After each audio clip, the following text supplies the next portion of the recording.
Good morning. It is the 30th of September, a Saturday, the last day of the month. And our reading is from Romans 8:28. Now we know that all things work together for good for those who love God and are called according to his purpose.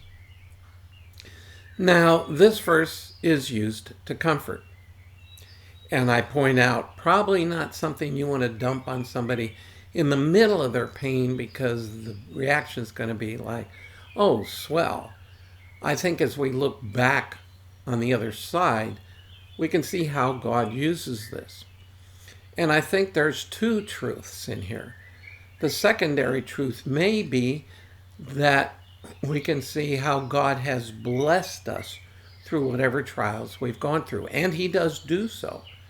But the primary purpose, I think, is tied to the phrase, who are called according to his purpose.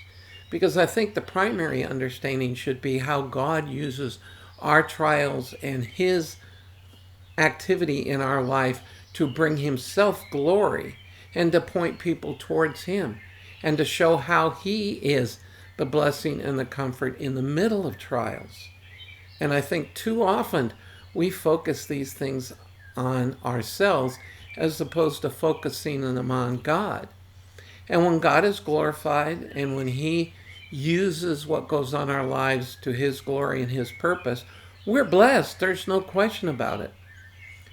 But I don't think, and this is from me, I don't think this is primarily about our blessing as much as it is about his purpose.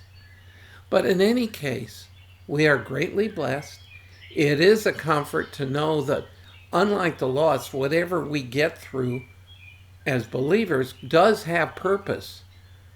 Everybody suffers in this world.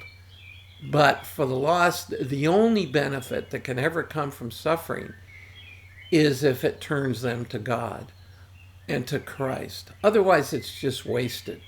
For us, whatever we go through will always have benefit to God's glory, to his purpose, and to our blessing. So, yesterday I talked about writing down blessings. You can write down whatever you're going through as a blessing too. Not because it's comfortable, not because you want to go through it, but because you have been called to God's purpose because you love him and what you're going through will be used by him. So, have a blessed day. Know that you are loved, that God is in control, and that God never makes mistakes. And I'll see you again tomorrow.